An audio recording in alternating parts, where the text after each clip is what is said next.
Hello mga beshi, ako si Erzan. Bibig nga nag-vlog po ngayon. So ngayon po is another kwento naman po, another din kasayahan din po. So another din po ang matututunan din po. So makikita niyo po sa background ko is may bintana, may upuan, may ng lights, tapos may balat-balat po ng mater. So, ayan po. And, so for today's video, magkukwento na naman po ako. Bago yan mga kaganapan, mag-link and follow nyo muna ako at nag-comment na din po kayo. Sabihin nyo, hi! Tapos comment nyo na yung favorite nyong part dito sa video neto. So, ikukwento ko naman po sa inyo ang ano po yan, first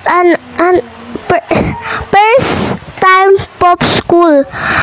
So, kinder po yung sasabihin ko na parang nag-i-school lang pa lang po ako. Yung school po,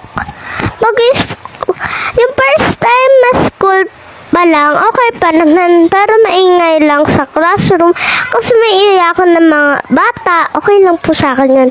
So, pag-school is pag-school na pong mag-iiyakan na bata kasi ang dami pong umiiyak sa school. Di po ako umiiyak kasi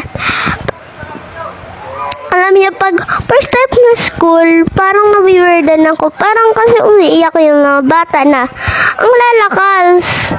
Di mo maririnig yung talaga, yung boses ng teacher mo. Parang ganun. Tapos, ang hirap pa patigilin, parang ganun po. So, huwag po kayong umiyak kasi parang hirapan mga teacher nyo, kaya magulang nyo po na po sa inyo, nagpapatigil. Kahit na po yung teacher nyo, huwag nyo po silang papagutin. Kasi pagod na po sila, nauubusan na po sila ng boses. Kaya, huwag na po kayong umiyak. Kaya,